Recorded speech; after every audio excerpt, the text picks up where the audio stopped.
We sort of think of Pope as a monk. He's somebody who knows that there's something huge missing in his life. I can answer any questions that you have. Oh, I don't think we've met. I'm Amy. I'm Andrew.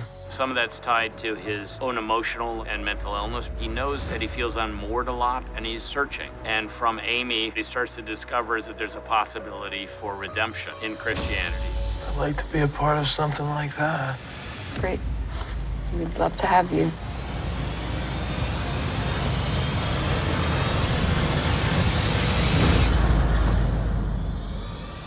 The love story between Amy and Pope is something that we're pretty proud of this season. It's gonna be okay. I promise. There's a sex scene that's not really a sex scene in episode 5, where the two of them just take off their clothes and stand there.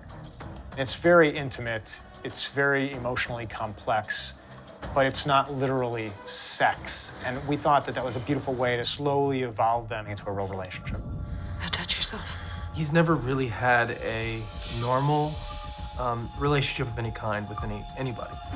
His example is Smurf. It's a challenge for him to feel desired, and he gets that from Amy. And it's messy in what his responsibilities are with his family, what his family expects of him.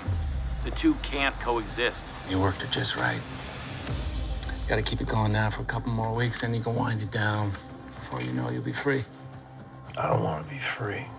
I like her. She's my girlfriend now. What did you think was gonna happen, man? You really think you were just gonna ride off into the sunset together? I don't know shit about it. They're both very wounded creatures, and he's drawn to her. You might have a special reward coming your way tonight.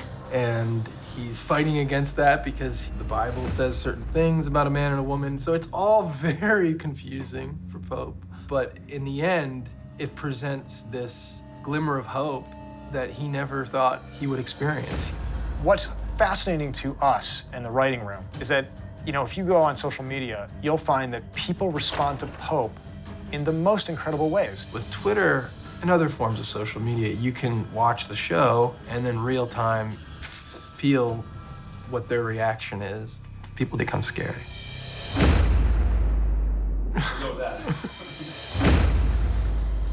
Let's just be clear. He smothered a woman to death while he was having sex with her. We're not apologizing for that, meaning we think Pope is a terrible guy and has done terrible things. But the audience finds him to be in some ways the most sympathetic character in the piece. I don't think it's good enough. That complexity lives in the narrative. But at the same time, I think a lot of the audience thinks that he's the one who has the most capacity for grace and the one who is in some ways the most loyal, as long as you define loyalty according to the parable of Pope. Animal Kingdom, all new Tuesdays at 9 on TNT and the TNT app.